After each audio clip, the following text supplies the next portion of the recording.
प्रभु यीशु मसीह के मधुर नाम में आप सबको सलाम। हम प्रभु में आनंदित हैं कि वो हमको अवसर पर अवसर दिन पर दिन देता है और अपने अनुग्रह से हमको अपने वचन में भी बढ़ाता है। आज एक बार फिर हम उसके वचन पर मनन चिंतन करें। उसके पहले आइए हम प्रार्थना करें। प्रभु जी, हम आपके चरणों पर अपने सिरों को झुकाते हैं, धन्यवाद देते हैं कि आपने हमको फिर से एक अवसर दिया कि हम आपके वचन पर कुछ देर विचार करें। मुझको अपनी आत्मा की सामर्थ्य दीजिए कि उसमें होकर मैं आपके वचन को सीख सकूं और बोल सकूं, और मेरे जितने प्रिय इस वचन को सुनते हैं आपकी सामर्थ्य में होकर, पवित्र आत्मा में होकर उसको ग्रहण करें और उस पर चल भी सकें। बिनती यीशु मसीह के नाम से मांगता हूँ, आमीन। प्रियो, पिछले संदेश में हमने भजन संहिता उसके 90 अध्याय के 12वें पद को देखा था और उसके हमने पहली लाइन पर विचार किया था। आज हम उसकी दूसरी लाइन पर विचार करेंगे, लेकिन आइए पहले हम उस पद को पढ़ लें। हमको अपने दिन गिनने की समझ दे कि हम बुद्धिमान हो जाएं। मूसा यहाँ पर परमेश्वर से एक निवेदन कर रहा है कि हमको अपने दिन गिनने की समझ दे, मैं अपने दिनों का हिसाब रख सकूं ताकि बुद्धिमान हो जाऊं। और यहाँ पर एक सवाल उठता है, क्या मूसा को बुद्धि की आवश्यकता थी? क्या वो बुद्धिमान नहीं था? वो मिस्र के राजा के यहाँ रहकर, फिरौन के यहाँ रहकर मिस्र की सारी शिक्षाओं को उसने ग्रहण किया था। उसको परमेश्वर ने बुलाया था इस्राएल की अगुवाई के लिए, और 40 वर्ष तक उसने लगभग 20 लाख इस्राएलियों की अगुवाई की थी। और उसके बावजूद भी वो एक निवेदन कर रहा है परमेश्वर से कि हे परमेश्वर, मुझको अपने दिन गिनने की समझ दे कि मैं बुद्धिमान हो जाऊं। वो चाहता है कि और बुद्धिमान हो जाए, और हम आज इसी बात पर कुछ देर विचार करना चाहते हैं कि मूसा ऐसी प्रार्थना क्यों कर रहा है, और क्या आपको और मुझको भी ऐसी प्रार्थना की आवश्यकता है कि हम अपने दिनों का हिसाब करें, जैसा कि विस्तार से हमने पिछले संदेश में विचार किया था। और अब हम विचार कर रहे हैं कि वो निवेदन कर रहा है कि हे परमेश्वर, मुझको अपने दिन गिनने की समझ दे कि मैं बुद्धिमान हो जाऊं। मूसा इस बात को इसलिए रखता है कि ना सिर्फ वो अपने मानवीय लेकिन स्वर्गीय पिता को भी प्रसन्न कर सके। यदि वो बुद्धिमान हो जाएगा तो वो अपने परमेश्वर को, अपने प्रभु को प्रसन्न कर सकता है। नीति वचन उसके 15वें अध्याय के 20वें पद की पहली लाइन को जब हम पढ़ते हैं तो वहां पर लिखा हुआ है, बुद्धिमान पुत्र से पिता आनंदित होता है। बुद्धिमान पुत्र से पिता आनंदित होता है। और मूसा यही चाहता है कि वो बुद्धिमान हो जाए ताकि पिता परमेश्वर उससे प्रसन्न हो जाए। बुद्धिहीन मनुष्य के लिए भजन संहिता में लिखा है, मूर्ख ने अपने मन में कहा कि कोई परमेश्वर है ही नहीं। मूर्ख जो है वो परमेश्वर के अस्तित्व का हमेशा इनकार करता है, और मूर्ख जो है वो हमेशा परमेश्वर को अपने विचारों के अनुसार उस रूप में परिवर्तित कर देता है जो परमेश्वर को कभी भाता नहीं है। वो ये नहीं चाहता कि उसकी तुलना इस संसार की किसी चीज से या प्रकृति से या पशु पक्षियों से की जाए, पर मूर्ख यही करता है। पर मूसा एक निवेदन कर रहा है कि मैं इसलिए बुद्धिमान होना चाहता हूं, हे परमेश्वर, मैं इसलिए बुद्धिमान बनना चाहता हूं ताकि मैं तुझको प्रसन्न कर सकूं। और जब हम नीति वचन उसके 13वें अध्याय के पहले पद को देखते हैं तो वहां हम पाते हैं, बुद्धिमान पुत्र पिता की शिक्षा सुनता है। बुद्धिमान पुत्र पिता की शिक्षा सुनता है और वो चाहता है कि मैं बुद्धिमान हो जाऊं, ताकि जो पिता शिक्षा देता है, जब वो परमेश्वर के पास बैठकर उससे बातें करता, उसकी बातों को सुनता है, तो वो उसके अनुसार आचरण कर सके। क्योंकि यहाँ उसके सुनने का अभिप्राय यही है कि वो उसको सुने और ना सिर्फ सुने लेकिन उसके अनुसार आचरण भी करे। और मूसा यही चाहता है कि मैं पिता की शिक्षा को सुनूं और उसके अनुसार आचरण भी करूं, उसके अनुसार व्यवहार भी करूं। क्योंकि मूसा एक बात और जानता था। जब हम नीति वचन उसके 12वें अध्याय के 18वें पद की दूसरी लाइन को देखते हैं, परंतु बुद्धिमान के बोलने से लोग चंगे होते हैं।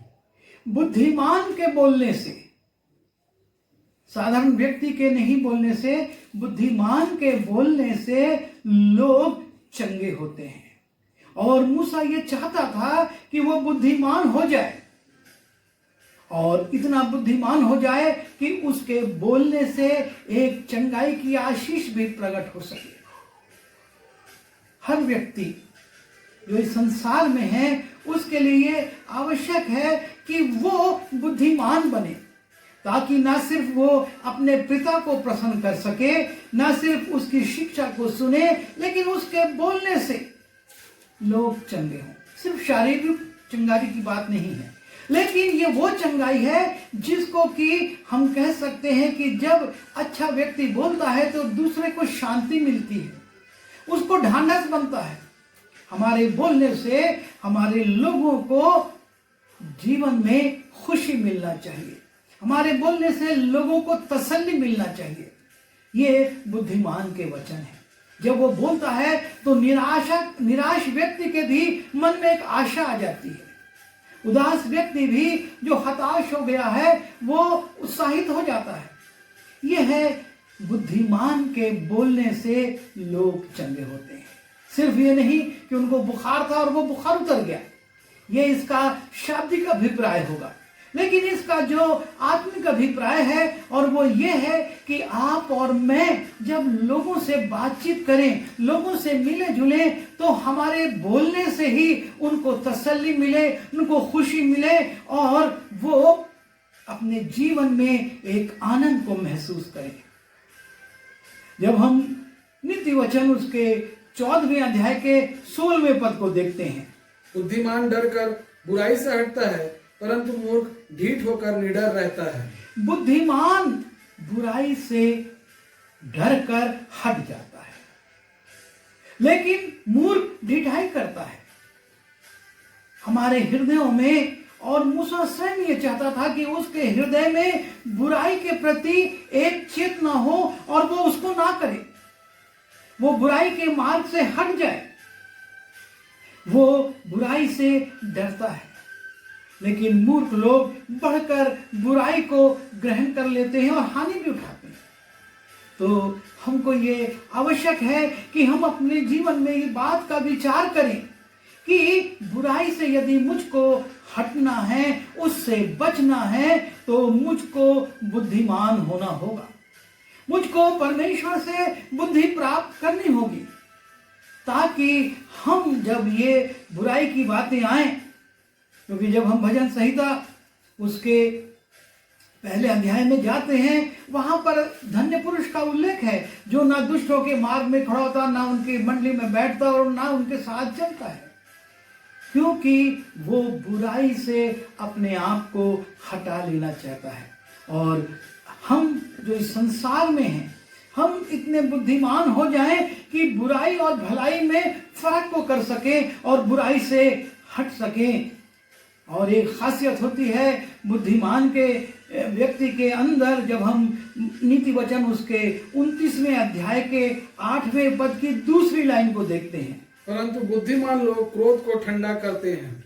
ना सिर्फ वो बुराई से हटता है, लेकिन बुद्धिमान व्यक्ति यदि कोई क्रोधित है तो उसके क्रोध को भी ठंडा कर देता है, क्योंकि क्रोध हर बुराई की जड़ है, क्रोध हिंसा की जड़ है, क्रोध लोगों को पागल बना देता है और उनसे अनुचित काम करवा देता है।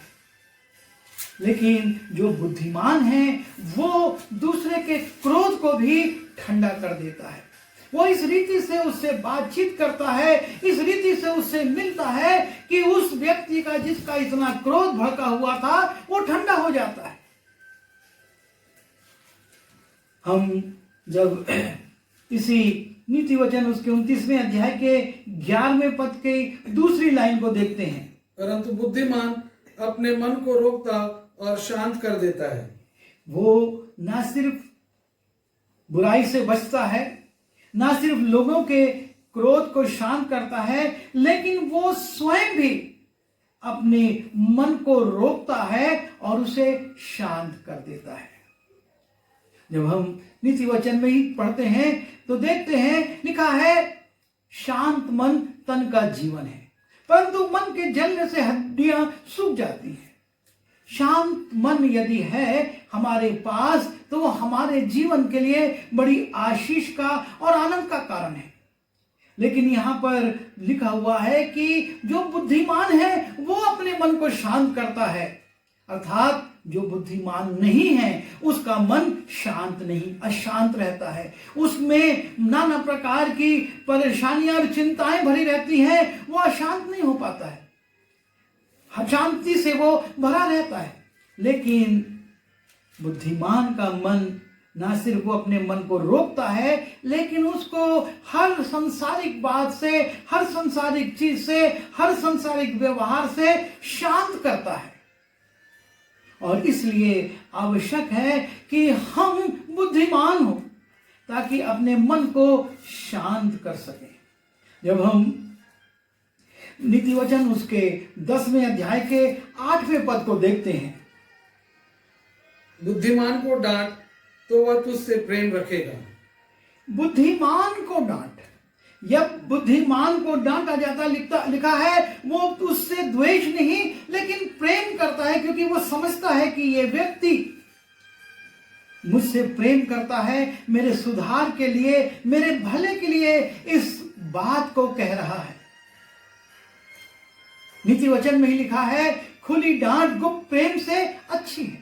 बुद्धिमान इस बात को समझता है कि ये जो डांट मुझको बोली जा रही है, जो मुझको डांटा जा रहा है, वो मेरे लाभ के लिए है। और जब हम नीति वचन 10वें अध्याय के 14वें पद को देखते हैं, बुद्धिमान लोग ज्ञान को रख छोड़ते हैं, परंतु मूढ़ के बोलने से विनाश निकट आता है। वो ज्ञान को रख छोड़ते हैं। जो बुद्धिमान है वो अपने लिए ज्ञान को, वो डांट को सह लेते हैं, सुन लेते हैं, इसलिए कि उनके पास ज्ञान अर्जित हो। और ना सिर्फ उनको वो ज्ञान को अर्जित करते हैं लेकिन इसके फैलाने का भी काम करते हैं। जब हम नीति वचन उसके 15वें अध्याय के 7वें पद को देखते हैं, बुद्धिमान लोग बात करने से ज्ञान को फैलाते हैं। यह है बुद्धिमत्ता का प्रतीक। यह है मनुष्य के अंदर जब परमेश्वर की दी हुई बुद्धि आ जाती है तो वो ज्ञान को फैलाने लगता है। ना सिर्फ वो डांट को सहता है, ना सिर्फ वो अपने जीवन में ज्ञान को अर्जित करता है, लेकिन वो उस ज्ञान को फैलाता भी है और अच्छी शिक्षाओं को सुनता भी है। जब हम नीति वचन उसके 21वें अध्याय के 11वें पद की दूसरी लाइन को देखते हैं, और जब बुद्धिमान को उपदेश दिया जाता है तब वह ज्ञान प्राप्त करता है। जब उसको उपदेश दिया जाता है, मूर्ख तो उपदेश सुन ही नहीं पाता, वो अपने तर्क वितर्क में लगा रहता है, लेकिन बुद्धिमान उपदेश को सुनता है। वो जानता है कि इसके द्वारा मुझको अच्छी शिक्षा प्राप्त होगी और इसलिए वो चाहता है, मूसा भी चाहता है और हर एक व्यक्ति कि मैं बुद्धिमान हो जाऊं ताकि मैं ज्ञान को फैला सकूं, ज्ञान की बातों को सुन सकूं और मैं ज्ञानी हो जाऊं। जब हम नीति वचन उसके 21वें अध्याय के 20वें पद में जाते हैं, बुद्धिमान के घर में उत्तम धन और तेल पाए जाते हैं। ये उसकी उपलब्धियां हैं, एक बुद्धिमान की जो उपलब्धि है कि उसके घर में उत्तम तेल और धन पाया जाता है। 5 मूर्ख कुंवारियों के पास किस चीज की कमी थी? उनके पास दूल्हा से मिलने के जाने के समय मशालों में तेल नहीं था। और यहां पर इसी बात को संकेत किया जा रहा है कि बुद्धिमान के घर में उत्तम तेल और धन पाया जाता है। यदि हम बुद्धिमान हैं तो निश्चित रूप से हमारे पास तेल की कमी नहीं होगी और हम दूल्हा से मिलने के लिए जब भी तुरी फूकी जाएगी, शोर मचेगा, धूम मचेगी, हम तैयार जा सकेंगे। हमारे पास वो धन होगा जिसमें काई और कीड़े नहीं लगेंगे। वो धन जो कि दूसरों की भलाई के लिए और दूसरों के भले काम के लिए खर्च होगा। बुद्धिमान के घर में उत्तम तेल और धन पाया जाता है। बुद्धिमत्ता की इसीलिए हमको जरूरत है कि हमारे घर में ये चीजें पाई जा सके। और तब हम जब इसी नीति वचन 21वें अध्याय के 22वें पद को देखते हैं तो ना सिर्फ उसके पास तेल है, ना सिर्फ उसके पास धन है, लेकिन उसके पास एक हिम्मत भी है। बुद्धिमान शूरवीरों के नगर पर चढ़कर उसके बल को जिसमें पर वे भरोसा करते हैं नष्ट करता है। उसके पास हिम्मत है। वो शूरवीरों के, वो डरपोकों के नहीं, शूरवीर ये दुष्ट के ऊपर चढ़कर उस पर हमला कर सकता है जो बुद्धिमान है, क्योंकि वो बुद्धि से चलता है और उसके पास ये हिम्मत है कि वो उस शूरवीर का, जिसने इस संसार को अपनी कैद में रखा हुआ है, जिसने इंसान को अपना गुलाम बनाने की कोशिश की है, उसके ऊपर चढ़कर विजय को प्राप्त कर सके। और इसलिए लिखा है कि वो शूरवीरों को पराजित करता है, क्योंकि जो उसके जीवन का मार्ग है वो ऊपर की ओर जाता है। जब हम नीति वचन उसके 15वें अध्याय के 24वें पद को देखते हैं, बुद्धिमान के लिए जीवन का मार्ग ऊपर की ओर जाता है। बुद्धिमान के लिए जीवन का मार्ग ऊपर की ओर जाता है। दाऊद कहता है, मैं अपनी आंखें पर्वतों की ओर लगाऊंगा, क्योंकि हमारा परमेश्वर ऊंचाइयों से हमको देखता है। और वो कहता है उसके जीवन का मार्ग ऊपर की ओर चलता है, ऊपर की ओर जाता है, ना कि वो नीचे की ओर ढुलकता है। बुद्धिमान ऊपर की ओर जाता है और उसके बाद ना सिर्फ वो ऊपर की ओर जाता है, लेकिन लिखा है नीति वचन उसके 3 अध्याय के 35वें पद में, बुद्धिमान महिमा को पाएगा और मूर्ख की बढ़ती अपमान ही की होगी। बुद्धिमान जो शूरवीरों के ऊपर चढ़कर फतेह को प्राप्त करता है, बुद्धिमान जिसके जीवन का मार्ग ऊपर की ओर जाता है, बुद्धिमान जिसके घर में उत्तम तेल और धन पाया जाता है, उसके लिए लिखा है कि वो महिमा को पाएगा। उसको परमेश्वर महिमान्वित करता है। मूर्ख की बढ़ती अपमान की होती है, लेकिन बुद्धिमान महिमान्वित होता है। और जब हम नीति वचन उसके 4वें अध्याय के पहले पद में जाते हैं तो एक बुद्धिमान स्त्री के विषय में वहां पर लिखा हुआ है, हर बुद्धिमान स्त्री अपने घर को बनाती है। हर बुद्धिमान स्त्री, चाहे वो पुरुष हो और चाहे वो स्त्री हो, दोनों को बुद्धिमत्ता की जरूरत है। और मूसा इसीलिए प्रार्थना कर रहा है, मुझको अपने दिन गिनने की समझ दे कि मैं बुद्धिमान हो जाऊं।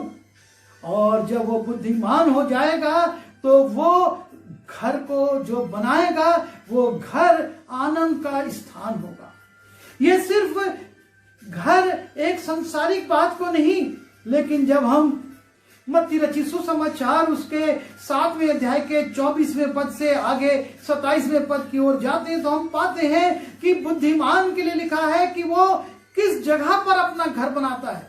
इसलिए जो कोई मेरी ये बात सुनकर उन्हें मानता है वह उस बुद्धिमान मनुष्य के समान ठहरेगा जिसे अपना घर चट्टान पर बनाया, और मेघ बरसा और बाढ़ें आई और आंधियां चली और उस घर से टकराई, फिर भी वह नहीं गिरा, क्योंकि उसकी नींव चट्टान पर डाली गई थी। परंतु जो कोई मेरी ये बातें सुनता है और उन पर नहीं चलता, वह उस निर्बुद्धि मनुष्य के समान ठहरेगा, जिसने अपना घर बालू पर बनाया, और मेघ बरसा और बाढ़ें आई और आंधियां चली और उस घर से टकराई और वह गिरकर सत्यानाश हो गया। बुद्धिमान स्त्री के विषय में हमने देखा नीति वचन उसके 14वें अध्याय के पहले पद में कि वो घर बनाती है। ये वो घर है जिसमें सुख है, जिसमें शांति है, जिसमें तसल्ली है, जिसमें प्रेम है। पर बुद्धिमान के लिए एक और बात यीशु मसीह ने कही कि वो घर बना किसके ऊपर है। और जब यीशु मसीह रूपी नेव के ऊपर वो घर बनाया जाता है, तो संसारिक रूप से कितने भी आंधी आए, तूफान आए, कितनी भी समस्या आए, कितनी भी बीमारियां आए, वो घर स्थिर रहता है। और इसलिए बुद्धिमान पुरुष ना सिर्फ परमेश्वर को प्रसन्न करता है, ना सिर्फ उसकी शिक्षा को सुनता है, वो अपने लिए ऐसे निवास स्थान बनाता है जिसमें वो हमेशा रह सके। यीशु मसीह ने अपने पर्वतीय उपदेश में इसी बात को कहा कि बुद्धिमान उस नेव पर घर बनाता है जो कभी उसको धोखा नहीं देती, आंधी तूफान में ढाती नहीं है। आज जब हम मूसा की इस प्रार्थना को पढ़ते हैं, जब हम मूसा की प्रार्थना पर विचार करते हैं कि हे परमेश्वर, मुझे अपने दिन गिनने की समझ दे, और इसलिए समझ दे कि मैं बुद्धिमान हो जाऊं। हम अपने जीवनों पर विचार करें। हमको भी बुद्धिमान बनने की आवश्यकता है। हमको भी बुद्धिमान बनकर इस संसार में परमेश्वर को महिमा देने की आवश्यकता है, ताकि हमारा शांत मन, हमारा शांत जीवन शांत हो जाए। हम परमेश्वर की आज्ञाओं को मान सके, अपने अंदर ज्ञान को रख सके, उस ज्ञान को फैला सके, और साथ ही साथ हम उस उत्तम तेल और धन से अपने घर को सुशोभित कर सके।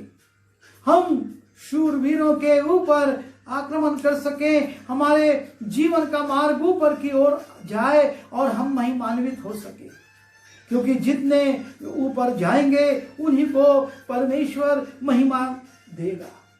आज जरूरत है कि हम अपने जीवन में इस बुद्धिमत्ता के महत्व को समझें, और हमारी भी प्रार्थना यही हो कि हे परमेश्वर, हमको अपने दिन गिनने की समझ दे कि हम बुद्धिमान हो जाएं। प्रभु हमारी सहायता करे कि हम अपने जीवन में इस बुद्धिमत्ता को प्राप्त करें और उसके अनुसार चल भी सकें। आइए हम दुआ करेंगे। प्रभु जी, हम आपसे निवेदन करते हैं कि आप हमको बुद्धिमान बनाइए। इस संसार की बहुत सारी ज्ञान की बातें हमारे अंदर हैं, लेकिन उस आत्मिक ज्ञान से हमको परिपूर्ण कीजिए जो कि हमको आपकी ओर ले जाता है और महिमान्वित करता है। हम प्रभु जी आपसे मिलने के लिए हमेशा तैयार रह सकें। हमारी मशालों में तेल हो, हमारे पास उत्तम धन हो, ताकि जब भी हमारा प्रभु आए हमको पीछे लौटने की आवश्यकता न हो, लेकिन हम उसके साथ बादलों पर उठाए जा सकें। इसलिए प्रभु जी एक बार फिर यही निवेदन करते हैं कि हमको अपने दिनों को, इस जीवन को हिसाब लगाने की और बुद्धिमान बनने की शक्ति दीजिए। विनती यीशु मसीह के नाम से मांगता हूँ, आमीन।